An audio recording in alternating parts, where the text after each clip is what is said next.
Welcome to Living Chassidus. Together, let's live the Chassidus we learn.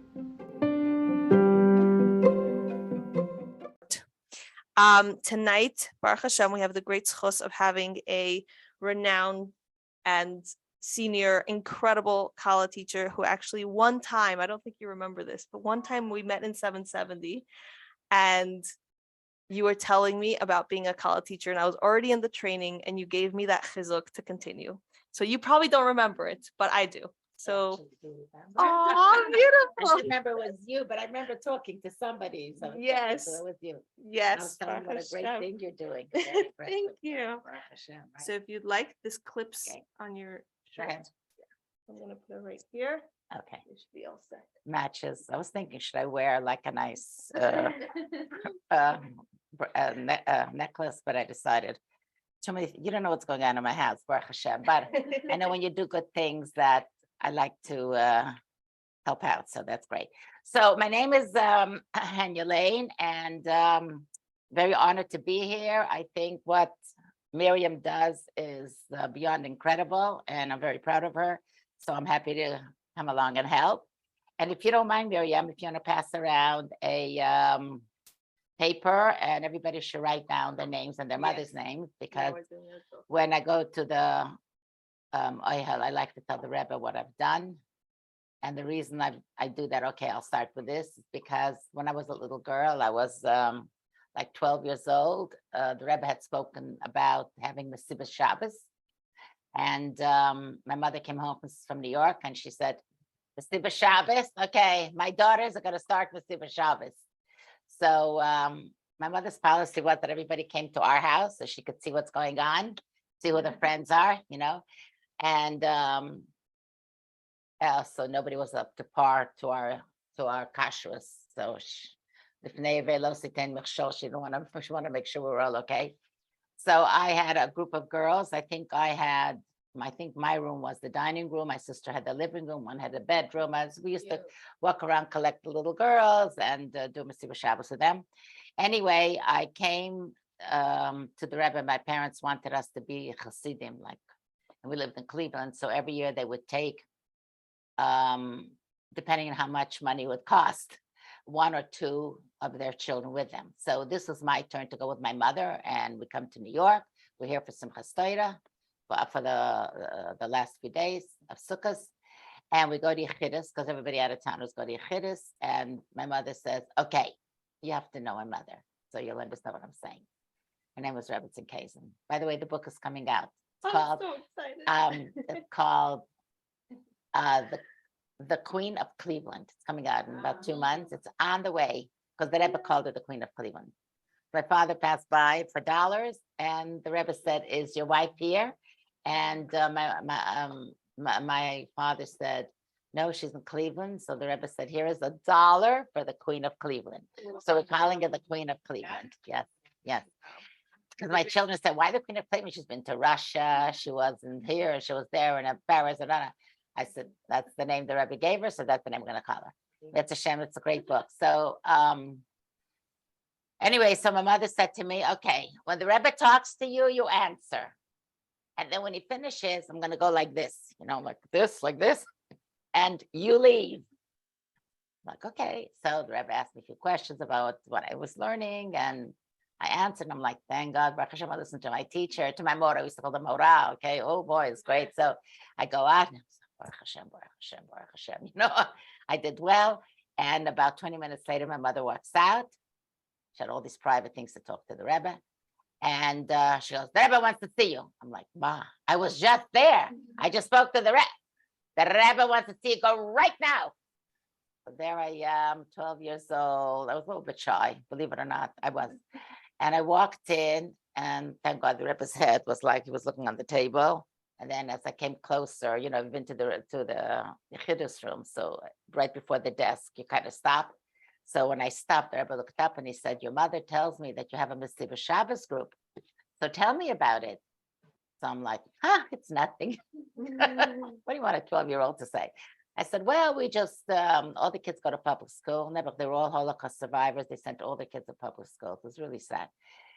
So we go to their houses, we pick them up, they bring them to our house, we say a bracha, mitzvah masiyas, let's do a mitzvah right away. We say a bracha, we tell them a story from the only thing that was in those days, talks and tales. We tell them a story from the talks and tales, we sing songs, we dance, we say bracha achrona, and we bring them back home. And all of a sudden, the Rebbe's face lit up. I could just see it now, and it lit up. And he made this little girl like 10 feet tall. And he said, wow, like what I was doing was so great. I don't remember the wording. I was just, oh my, it was like a nothing. And all of a sudden it's such a big deal.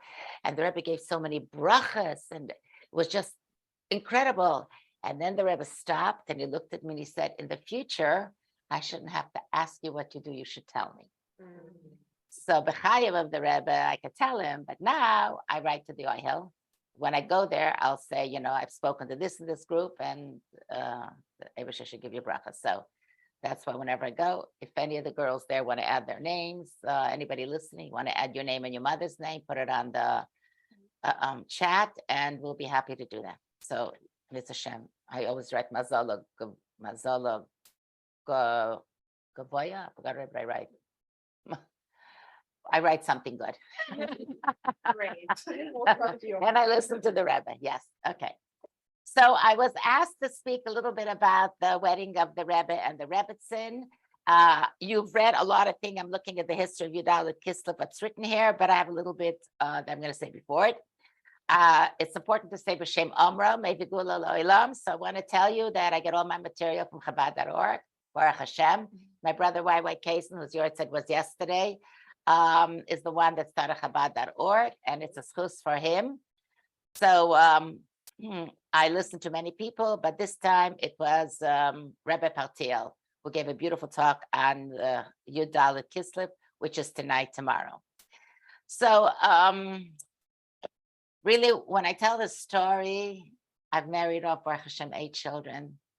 So I know what it's like to go and to walk your children to the chuppah.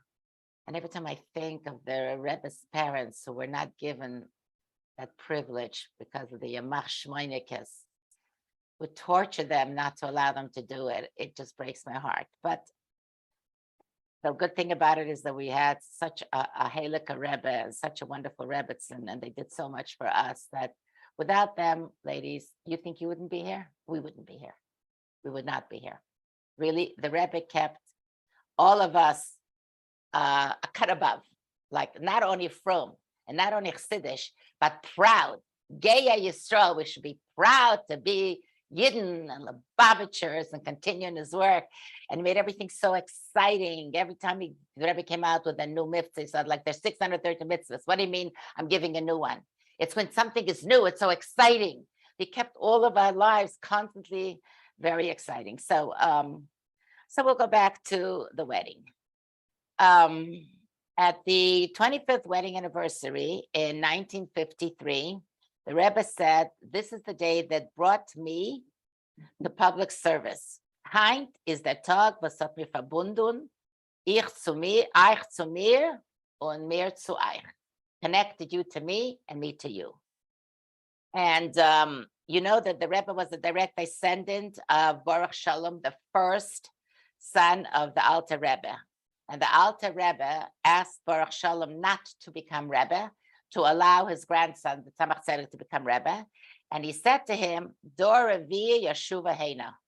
Don't worry, the fourth generation, they will become Rebbes. So who was the fourth generation? It was Reb Leivik, our Rebbe's father.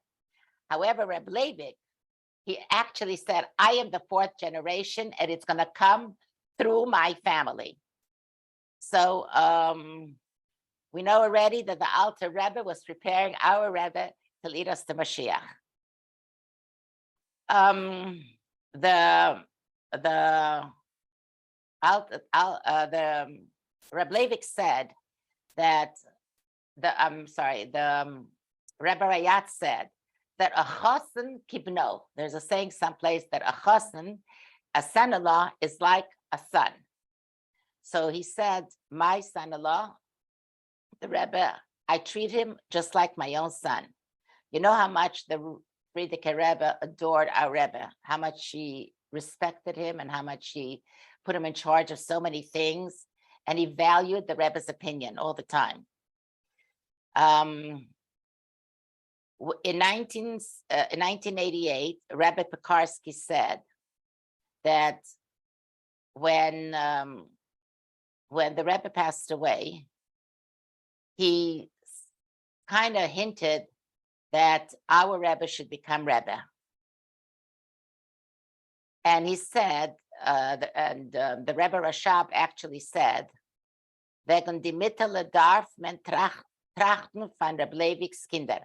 The Rebbe Rashab knew that his son had 3 daughters, and he said the Mittele, Chaya Mushka, Rebbe Chaya Mushka, we have to think about Reb Levik's children, but he didn't say which one. However, we know that the Rebbetzin was a year older than the Rebbe, and the Rebbe had never seen the Rebbe Rashab, even though he was 18 years old when the Rebbe Rashab passed away. And the Rebbe said, it's good that the Eibush didn't let me see him, because then I would be a chassid of 2 Rebbes, and that would be very difficult. This way I became a chassid of my father-in-law. At age 13, Reb Leivik said about his son that there is a Gaon Olam. He was already a genius. The Rebbe came to Rostov in 1922, in the winter of 1922, which is like January, February. And at that time, he heard the Rebbe Rayatz say the Maimer Basi Lagani. And people say that he also came there for a shidduch. Then he came back 6 months later in the summer to meet the Rebbetzin for the first time, like an official meeting. The Rebbe was 21, and the Rebbe was 21, and the Rebbetzin was 22 years old.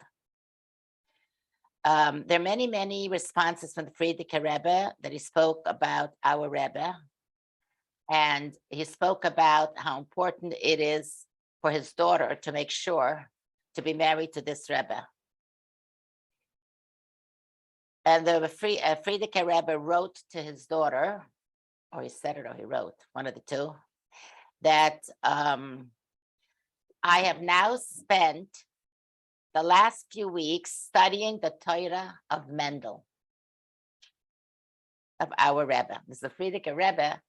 You know, the Rebbe was very big in writing chidushim. I know my son went to yeshiva, and I'm like, what are you writing? He says chidushim. I said, you're writing chidushim, Torah. Come on, Ari, who do you think you are? He says, no, the Rebbe said we should write chidushim. So apparently the Rebbe did that on his own. You know, he told us what to do when he did it also. And the Frierdiker Rebbe was studying his Torah. The Rebbe and the Rebbetzin, is really sad, were engaged for 6 years. Some say because there was no money. Some say because the Rebbe Rayatz was waiting for the government, the Russian Yamach Shmonikes, to give permission to his parents to come to the wedding. For whatever reason it is, it turned out to be because of the times in those days, which were very unstable, that they were engaged for a long time. When they finally did get married, it was in Warsaw, and the Rebbe, the Rebbe's, our Rebbe's father, the Reb Leivik, asked his wife, Rebbe Tzachana, that she should go and finish up the shidduch, and she stayed in the house of the Rebbe and the Rebbetzin. That's the Chamadina, Rebbe Chamadina, and the Rebbe, the Rayatz. They stayed for like a few weeks, and she watched Rebbe Tzachai Mushka, and at the end she gave her approval, and she went over to the Rayatz, and she said to him, my husband gave me permission to be his shliach, and I approve of it, but I need to speak to you privately. And she went to another room, and she said, on condition that my son becomes the next Rebbe. Baruch Hashem. Lucky us. And the Rebbe Rayatz said, I approve. And she said, I want it in writing. And the Rebbe Rayatz said, I cannot give you in writing. And the Rebbe Zalman Duchman said that the Rebbe said, Ba'un's, a word is a word, just a word. is accepted as a word. We keep our word. And some other people say that the Rebbe said, you don't have to worry. The Hasidim will allein verstehen. The Hasidim will figure it out themselves. Wasn't a big deal. It was very easy to figure it out. Okay. Ooh.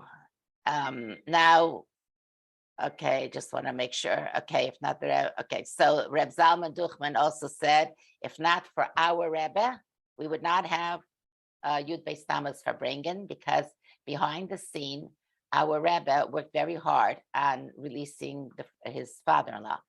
And when he said this at a Farbrengen, the Rebbe said, it's not the right time to talk about it. So there are a lot of documents, which I don't have in front of me, and he didn't mention them, that tells you exactly what the Rebbe did in order to save the Frierdiker Rebbe. Okay. Just share that if anybody doesn't yet know about Reb Zalman Duchman, in this month's Chassidus Der Hair, there's a whole section about him. So very important chassid, and they have a lot to say about him. Yes, yeah, he was really. Listen, the chassidim of Yer, come on, those old chassidim, they were something else. Even though Hashem benched me with some grandsons who are marrying my granddaughters who are such chassidim, like the old chassidim, I'm like, thank you, Eibishter. Yeah, zachisi. Okay.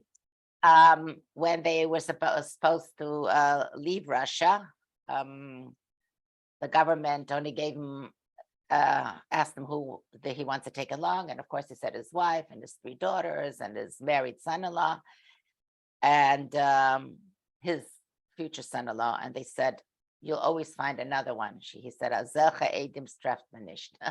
such a son-in-law you'll never find. And it turns out that he did leave, but not together with the group. For some reason, you know, the communists, Yimach Shmuel, always have to make trouble. But if Hashem wants it, it works out.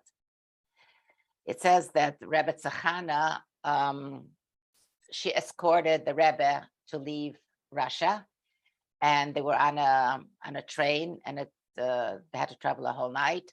And the sun started to shine. The Rebbe put on his talis and his tefillin. There was not a talis yet, just his tefillin. And the Rebbe Tzachana writes that she was petrified. She saw the end. Tefillin? Are you kidding? They put you in prison 10 years in Siberia for wearing a yarmulke under your hat and tzitzis. I mean, that was so. A bunch of goyim stood up and they surrounded the Rebbe until they finished the davening completely. This was on the train going to meet the Rebbe Rayatz, and this was a huge miracle.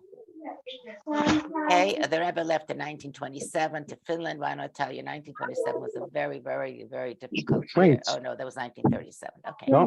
He left to Finland and then to I think to Belgium, and the wedding was postponed until 6 years, so they were finally able to do it. And Reb Leivik writes many letters about the fact that he had to have his son's wedding alone together with his wife and some Hasidim. He writes very beautifully how he danced and how they sang and how they made l'chaims. And he wrote a telegram to the Rebbe, and in the telegram he asked him, he said he has a yarmulke and a gartel from one of the Rabbeim that he wanted to gift him for the wedding, but of course it's sad that he's not going to be able to do it.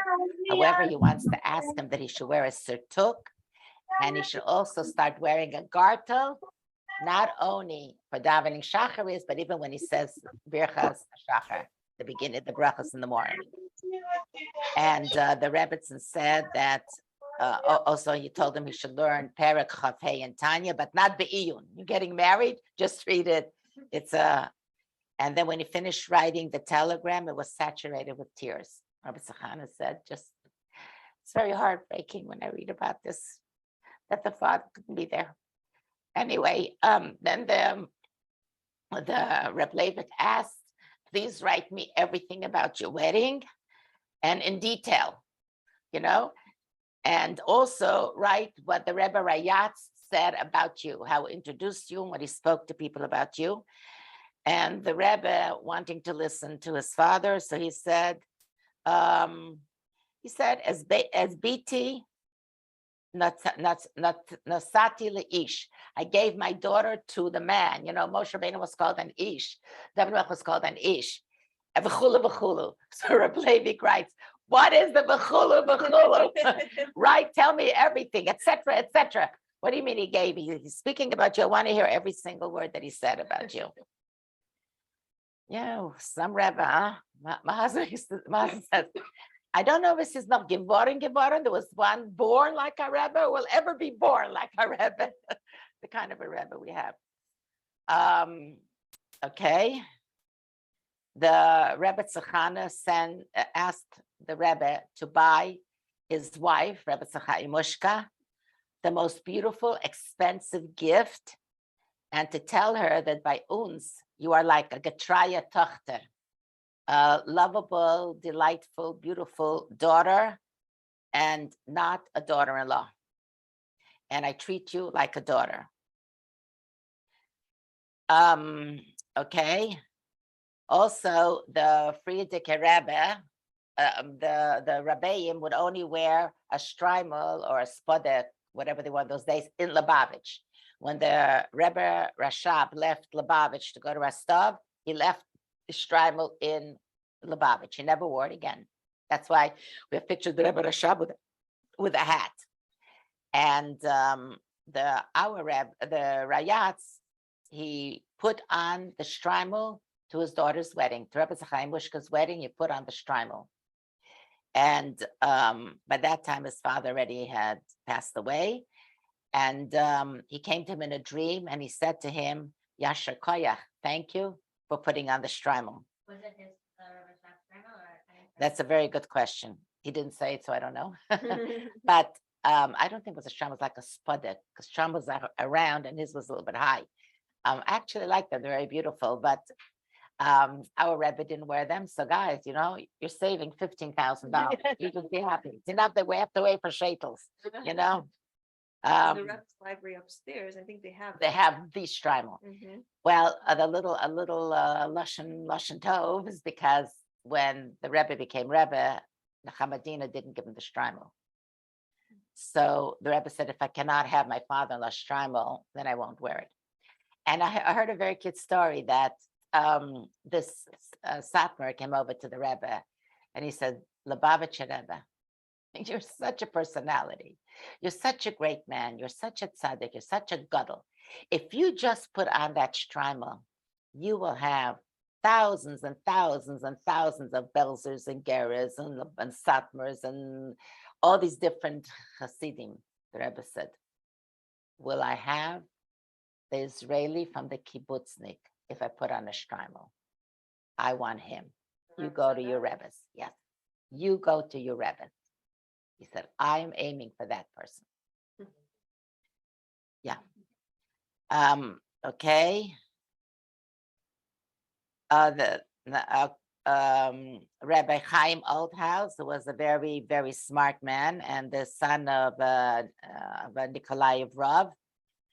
He became the Rebbe Shomer, and this you have to read on your own, but he wrote incredible things, how the Rebbe conducted himself as a chassan. Incredible. It turns out when at the chasana, there were a lot of gedolim.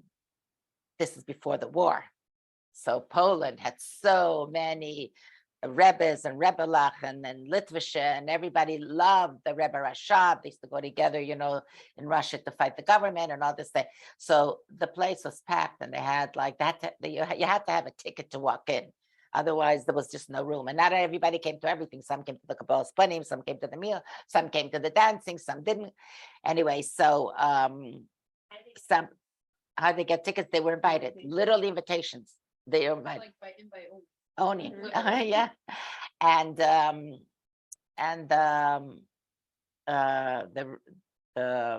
people who were invited, a lot of the Frierdiker Rebbe, one of them, his name was, I'll think of his name soon if I can't find it, was a very big, like a gadol by the world. I'm trying to remember his name. So the Frierdiker Rebbe put the chassan, he put him right next to the chassan. I have to find his name. And the Rebbe was sitting there, and this gadol, I need to find his name. Let me see where I wrote it. I should have underlined it. He says to the Frierdiker Rebbe, your son-in-law eret nicht. He doesn't open his mouth. He doesn't say anything. So the Frierdiker Rebbe turned around to our Rebbe, and he said, red. So he was mepalpil, like they spoke in Torah for about an hour. And he walked out and he said to the Frierdiker Rebbe, you took a son-in-law, a goyin oilam. The Rebbe talked for an hour? Our Rebbe spoke, while he was sitting, the Kabbalah Panim, he made sure that he sat next to him. So he said to him, he took a gon oilam. Let me see. Oh, his name was Reb Chaim Oizer. Okay, anyway, so then the people actually, the Frierdiker Rebbe actually told him that he shouldn't speak to all the Gdolim, because right now your job is to focus on the wedding for yourself and your kala. However, for this one, he wanted him to show, at least one person should know, that Edim is a goin oilam. Oh, he said, Lubavitch Rebbe, your hot genumen and Edim a goin oilam. You took a Edim who is a huge, huge goin. All right. So I think that's about it for the Rebbe. One more very nice story. So the Rebbe married the Rebbetzin, and Baruch Hashem, we were very, very lucky because we got the best part of it all. But they were in Paris for a while, and they say one of the reasons that Rebbe had to go to the Sorbonne in Paris is because you had to have certain papers to remain in a city a certain amount of time, and the Rebbetzin didn't have it. So if you go to study, if you become a student, then you could remain there. So of course, the many stories about the Rebbe in the Sorbonne. Rav Hutner went with him, and another from I forgot the other name, rabbis. And anyway, and they would say that the Rebbe would sit with the Gemara, and he would learn. And once in a while, he'd look up at the professor. And one of the tests that he gave, the Rebbe finished like within a half an hour and brought it over to the desk. And the professor took it and he threw it in the garbage.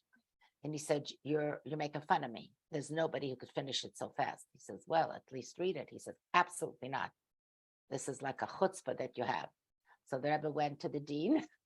He said to him, just tell him to read it, So the dean came in and he took out the papers and he read it and he said, I've never, ever had such a student. He got, of course, an A+. So another thing I heard from somebody is that, the Rebbe would work here in New York. He worked at the Navy, what's the word before the Navy? Whatever. He worked, they don't know, but he worked on submarines, like a Navy shipyard. Right, thank you. Me, I write everything down or else the batteries sometimes get stale. So it's called a senior moment. Anyway, so they said there was the Brooklyn Navy Yard. Thank you, girls. Very good. So they say that he worked on a lot of secret things that nobody's allowed to know because it was like really very secretive. And when he would travel in the subway, the Rebbe would put on gloves so as not to touch anyone, any woman. Also, another story I'm going to tell you about a Rebbe and our Rebbetzin. Wait, why did the Rebbe work? Why did he work? Here, I guess Parnassa. You do have to support your wife. He wasn't the Rebbe yet. The Frierdiker Rebbe was the Rebbe. And also at the time, Lubavitch didn't have that much money. Like even Had if he no worked for money. Exactly. Had no money at all. Right. Zero. The Frierdiker Rebbe literally had no money. I mean, they would collect like pennies, dimes. Who had money? Even when we came in 1953, the Rebbe was here since 1940. That's 13 years. People were so poor. I remember Rabbi Lipsker had a store, a grocery store where Consul is today. When he was nifter, he said that the book of money that people owe him should be buried with him. It should be a schus for him in Shamayim. He would give food for free. I mean, he also had to live. He had a big family. But we were all immigrants. When nobody. I heard that the Rebbe, one of the, I think it was the Belzer Rebbe, came to the Rebbe, and the Rebbe said, I think we should daven that our Hasidim should be rich. He said, oh, no Rebbe, no Rebbe, too much of a nisayon to be rich, you know. So the Rebbe said, there's a nisayon to be poor, there's a nisayon to be rich, better than rich. And then you could do so many good things with money. So when I hear that some Lubavitchers made it well, I know that the Rebbe gave brachas, because a word from a tzaddik, you know, is very powerful. The Rebbe wanted Lubavitchers to be rich so that we can do so much money with so much good with the money. I also read that Rabbi Schechter, the head of the conservative movement, once came in Tichidus to the Rebbe, and the Rebbe said, listen, you guys have a lot of money, and we have the educational rabbis and teachers. Why don't we make a pact? Why don't we share? You help us out with the finances, and we'll provide you with the teachers. He said, I'll think about it.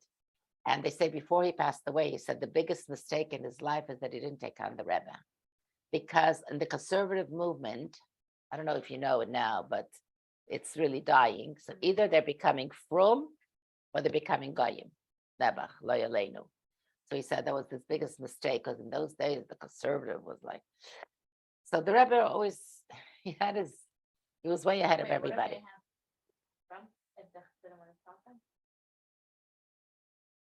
They became frum. I'm going to tell you. Yes. Many years later. Yes. Yeah. It's in fact, when I was offered a job, when I came here from Cleveland, I lived in Cleveland for many years. I came from Cleveland, and I was a little bit nervous because I was offered a job in a conservative shul, not in the shul, because you're not allowed to go to the shul, but in the school, which is a completely different building. And I wrote to the Rebbe, and I wrote, I was being offered so much as a payment, and what I didn't know what to do, you know. I know we're Lubavitch, but it's still a halacha question.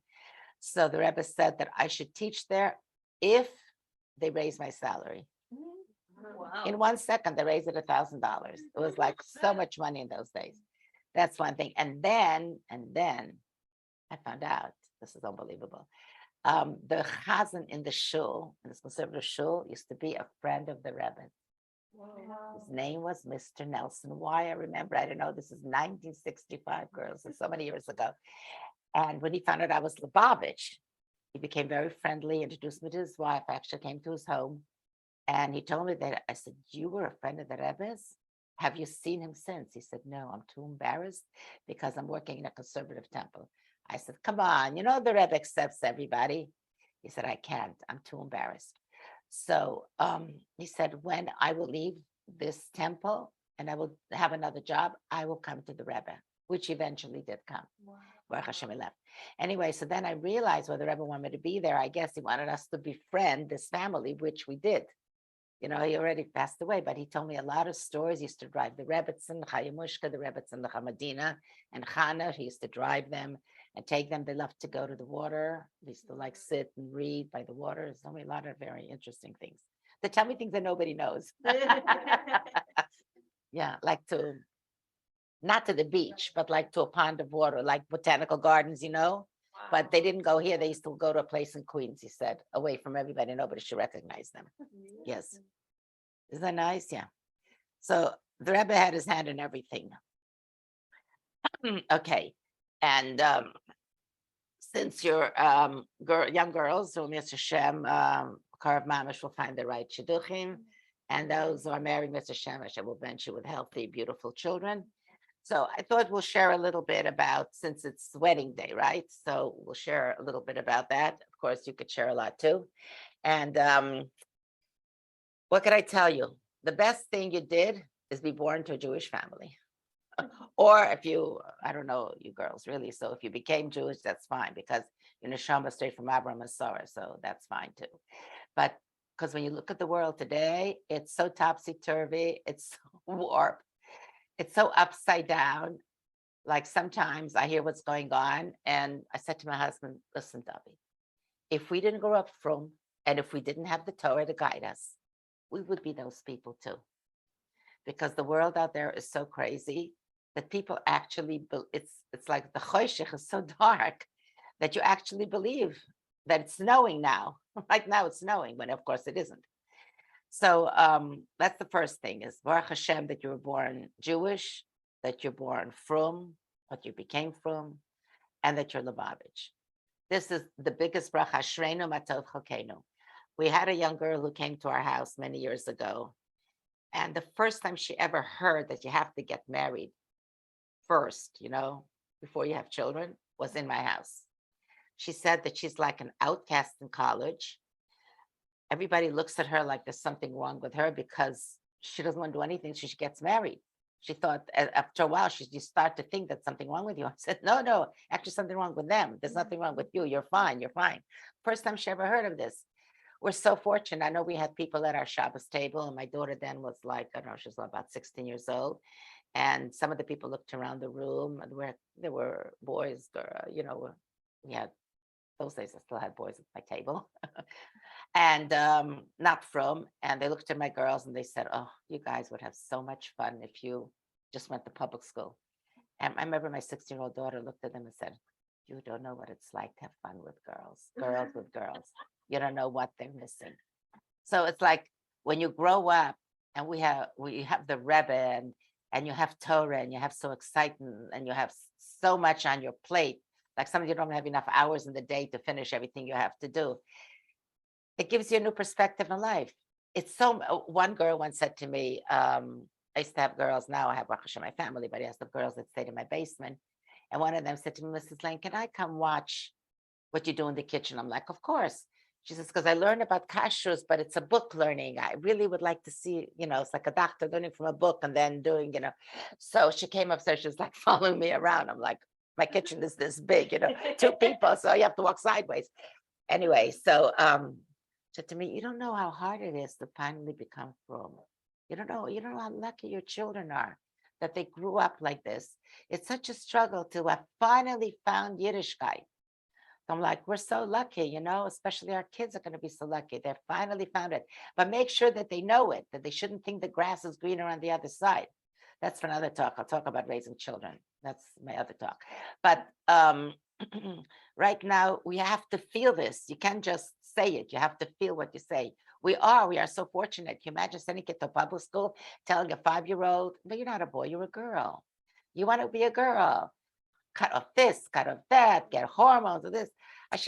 Sane people you don't have to be frum to know that this is absurd, that this is crazy. Or to tell somebody, okay, we approve drugs. Anybody can have any drugs you want. You know what drugs do to you? It makes you crazy. You can't think straight. Everything, it's pashut. You can tell that the world is upside down. You can tell that you need Torah to guide you. I once told a group of girls, I said, well, we'd like freedom. I said, I'll give you a lot of freedom. You should live in the forest. It'll rain on you. You have no boundaries, no boundaries. It'll rain, it'll snow. Maybe it'll come a lion or a tiger or even a wild dog, take a bite of you or two. What's the matter with you? You need a house, you need boundaries, you need sides, you need without that, how could your person survive? Baruch Hashem that you have a Torah that guides you. And you have so much freedom within the guidance. Like, does somebody tell you you have to wear a black dress? The Torah says just bitznias. The rest is up to you. Does anybody tell you what you have to eat for breakfast, lunch, or supper? Just make it kosher. Make it delicious. It gives you a day off. Do you know that everything the Torah says, the world finally decides the right thing to do? Who has a day off? The Yidden had a day off. Guess what? The whole world decided you need a day off. I remember when I was, when they had the scare, the Tylenol scare, remember that somebody put poison in the Tylenol. So now every medication has a double covering. Like first it's locked and has a plastic over it. And if they tamper with it, they tell you don't use it. In Yiddishkeit, you have to have a double covering before you know something is kosher. You go on the plane, everything is double covered. Everything the Torah says, they're going to find and they're going to say that meat and milk together is harmful. is going to affect you negatively. It can, who knows what, destroy your kidneys. I don't know what. They're going to come up with it soon. Don't worry. Yeah, there's already studies. I'm telling you. One's iron and one's calcium, and they shouldn't, when they're eaten together, they counterbalance each other. There you are. Tell you. So The Torah never changes. It doesn't change. There's no such a thing. Everything eventually they'll find that the Torah is right. And we are so lucky. We are so fortunate that we were given the privilege to learn and to guide others. Okay, and now I have like two more minutes. So I'm gonna share a story with you, a Rebbe story. Okay, I have so many. Which one should I share? Hashem Yishmor. Okay, let's see which one. By the way, excuse me? do all of them. 8 to 9. I'm very on schedule. Okay, so I'll share a story from my parents. Okay, you have to get the book. I think this is in the book. I hope it's in the book because I finally gave it to Zach Lakowski to finish the book. And he didn't let me read it before he printed it because he said, every time I read it, I correct him. He has to start all over again. So he said, even if there are mistakes, you're getting the book. I said, you're right. I don't want to see it anymore. So I hope I put the story in because it's a great story. Wait, So the book is printed? Yes, yeah, we had a problem because it was supposed to be printed in China. And because my grandfather, my mother's father, was killed because he was a moyel, so the Chinese government said that the book's rights against communism, so they can't print it. So they held it off. Well, what should I say? Who killed him? The Swedes? He was killed because he was a moyel by the communists. So they held up the book for a few months. So finally, we got it printed in some other place, forgot the name of it. And it's on a boat being shipped to the United States. So it's coming here for Kinnis HaShluchos. Okay. So so my parents I've been waiting for this. yeah, I'm like What is it called? I have to the say- Queen of Cleveland. I love Oh, it. that's so cute. Yes. I want to say, Laine, I'm from Cleveland. My name is Rita Cohen, Natasha, and Hershey Cohen are my parents. You're kidding. Oh, so you know. Okay, you know my mother and father, right? Yeah. They were really incredible. Yes, thank you. Thank you. I'm going to I'm tell you. looking forward to it. Oh, Mitzvah Hashem. I also work in Cleveland, and Oh, so you met my parents. Okay, my mother. How long has it been back then? 3 years now. Yeah. So I'm going to tell this story. You'll appreciate that. Okay. So my parents went and teach this to the Rebbe. It was a whole story. It's in the book, and they ended up in Cleveland. In Cleveland, the Rebbe says to my father, "What are you going to do in Cleveland?" He said, "Well, my mother was a business lady. My grandfather was a businessman. I'm going to start business. I'll sell watches. I'll buy. I'll sell." The Rebbe says, "You should be a chazan, a shoichet, or a rav." Okay, there goes the business side of him. And he learned shchita. Rabbi Silver from Cincinnati gave him a very beautiful report. And he was asked to become a chazan in a certain shul called the Tzemach Tzedek Shul. And they liked him so much, they asked him to become the rav. So he's already a shoichet, a chazan. Okay, fine. Anyway, my father goes in, the shul, kosher 100%, a nice mechitza, everything's good. Comes back a month later, no mechitza. The president of the shul decided that he doesn't want a mechitza. Nebuch, their father's name was Menachem Mendel, was a very frum guy. All his 8 sons, he sent to public school. They all doctors, lawyers, but they didn't know Nebuch. This in the 1800s, so they were all fried. And they decided they want a mechitza. My father walks into shul. He's like, "I'm sorry, I can't daven here." They said, "Why not? This is America." So I can't. So he left the shul. My mother comes to the Rebbe. The Rebbe says to her, "So your husband is the Rebbe of the shul?" Oh, she says, "No, not anymore." Why? Because they took up the mechitza. They took up the mechitza. So tell them to put on another mechitza. They don't want. Okay, tell them to put on, he said, not a regular big Lubavitch mechitza, put on a young Gizl mechitza. My mother said, "We tried everything. They're not interested." He says, "But show them pictures. It's not such a big mechitza. It's kosher, b'diavad, it's kosher, you know." My mother said, "Nothing doing. He's not interested. They're totally not from. They're not interested in anything. We tried everything." So in Yechidus, all of a sudden, the Rebbe goes into Dveikas. Like this is the seat, my mother's standing, and the Rebbe puts his head down like this. And my mother's like, should I call Rebbe Groner? Should I call Rebbe? Like, she says, no, he's a Rebbe, he knows what he's doing. Okay? She's just standing there. Rebbe puts his head down, looks up, he says, look, if they will not put up the mechitza, his father, when the Andavel from up in heaven, will take care of it. Oh, wow. Okay, they go home. My mother tells my father what happened. Father says, okay. He goes to shul. There's no mechitza. That's it. Anyway, like a month later, he gets a knock on the door. The president of the shul comes running in, not Madorsky, but another guy. He comes running in and he says, Rabbi, please come.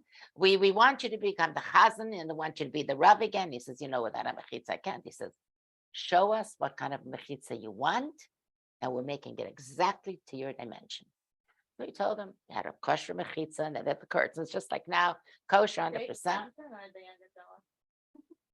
No, kosher Lubavitch, as you please, as you want. Okay, the mechitza is put up. My father doesn't ask any questions. My mother doesn't ask any questions. Okay. Finally, the guy comes over to my father one day and he says, don't you want to know why we did it? He's actually, I'm very curious. But he figured the Rebbe's bracha, He says, well, on the yard side of Menachem Mendel Madorsky, of the grandfather, his son, the one that took up the mechitza, his oldest son, had a dream. And his father came to him in the dream.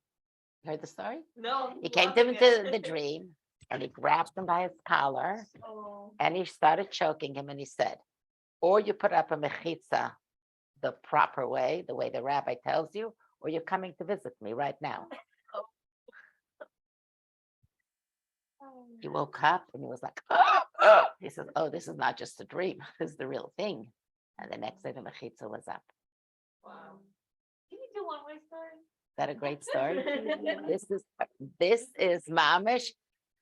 Believe in Ruach HaKodesh. This is Ruach HaKodesh. So if anybody tells anything about the Rebbe, we had such a chiddush with the Rebbe, 100%. I told you my bas mitzvah story. I tell you this story is unbelievable. 1,000,000%. This is the Rebbe story.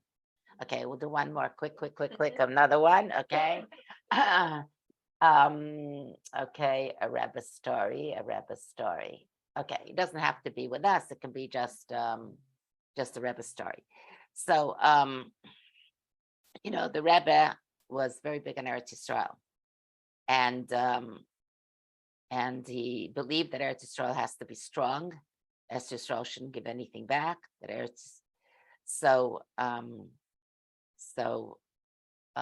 was a guy who was like a katzin. What do you call that?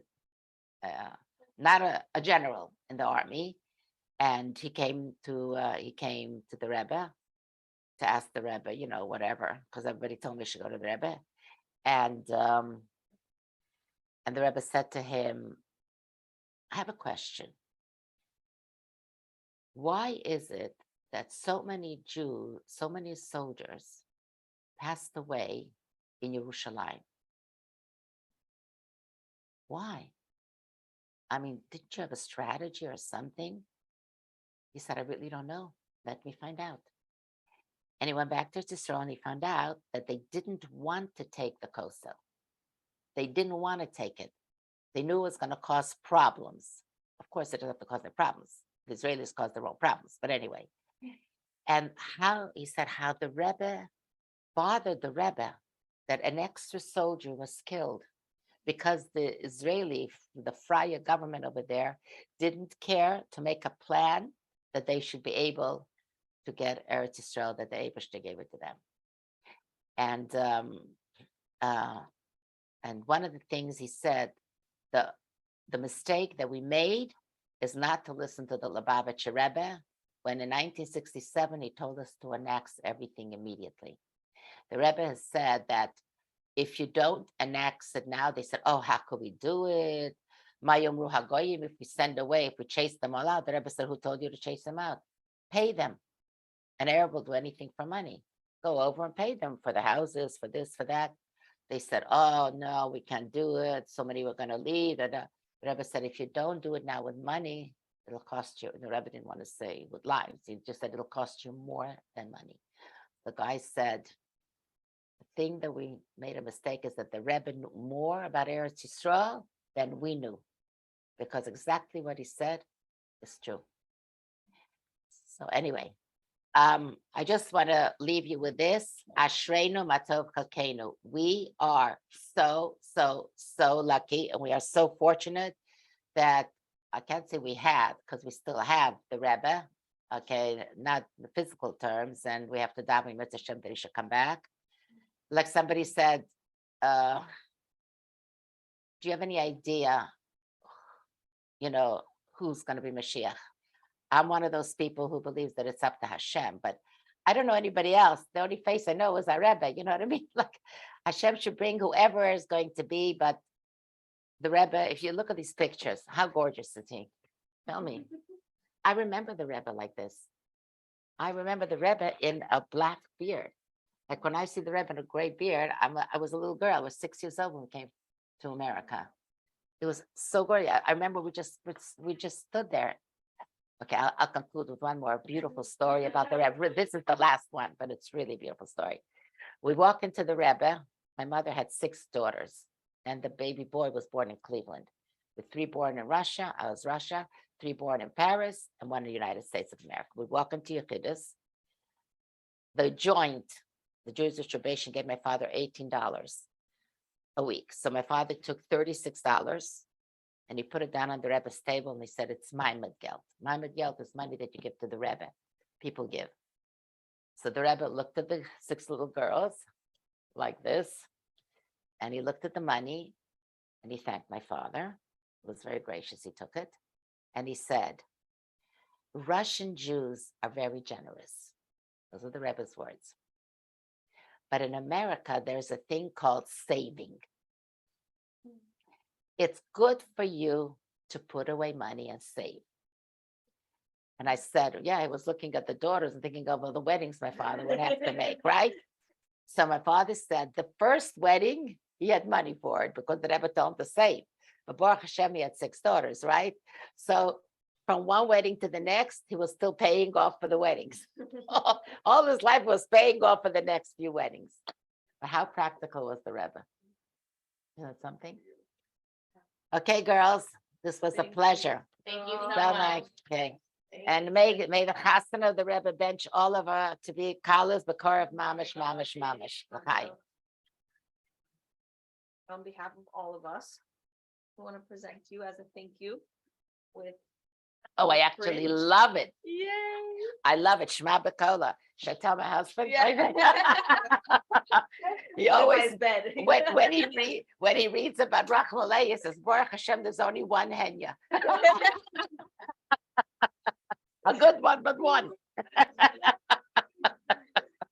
Thank you so. Shema b'kola. Thank you all for listening to my voice.